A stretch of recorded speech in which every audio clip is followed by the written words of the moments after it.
Всем привет, с вами Елена, и это канал «Вот бы мне». Друзья, как вы знаете, с 12 мая посольство США в России практически полностью прекратило свою работу по выдаче иммиграционных и неиммиграционных виз. Связано это с решением правительства Российской Федерации от 23 апреля о запрете найма граждан России и третьих стран в дипломатические представительства, находящиеся на территории страны. Более подробно про эту ситуацию я рассказывала в другом видео, подсказка на которое сейчас появится вот здесь, можете с ним ознакомиться. А сегодня я хочу поделиться новой информацией, которая появилась на сайте US Travel Docs о текущем статусе предоставления визовых услуг в России. Появилась она всего несколько дней назад, и речь идет о том, что посольство принимает необходимые меры по организации альтернативных локаций для рассмотрения иммиграционных виз для заявителей, которые не смогут пройти интервью в России из-за ситуации, которая сложилась.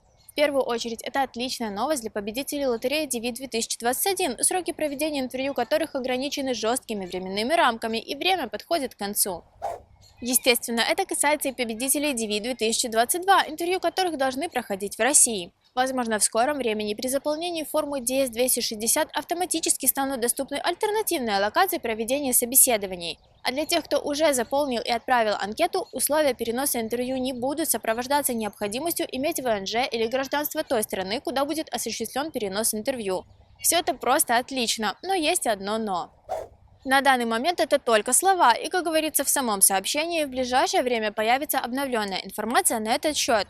Сколько времени это займет и смогут ли они выполнить обещание, пока не ясно. Но дело, мне кажется, сдвинулось с мертвой точки, и это уже отлично.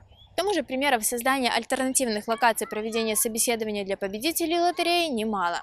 Так, например, граждане Беларуси проходят собеседование в Польше, граждане Таджикистана в Казахстане, а граждане Азербайджана в Грузии и так далее. И если все сложится хорошо, то, мне кажется, для граждан РФ будет доступна опция выбора проведения интервью в одной из стран СНГ, въезд которой осуществляется по безвизовому режиму. Но как будет на самом деле, узнаем в ближайшее время. Исходя из имеющейся информации, на месте победителей DV-2022 я бы немного повременила с отправкой формы DS-260, ведь отправляя ее, вы должны выбрать место проведения собеседования. Если в ближайшее время будут доступны альтернативные локации, лучше немного подождать и выбрать другую страну сразу, чем потом делать разблокировку анкеты и вносить изменения. Несколько недель или даже месяц ничего не изменит, с учетом того, что собеседование начнут проводить лишь в октябре. Мы активно следим за ситуацией, и как только появится новая информация, обязательно сообщим. И, конечно, я, как и всегда, буду держать вас в курсе событий и делиться всеми самыми важными новостями на тему лотереи Green Card и иммиграции в США максимально коротко и оперативно.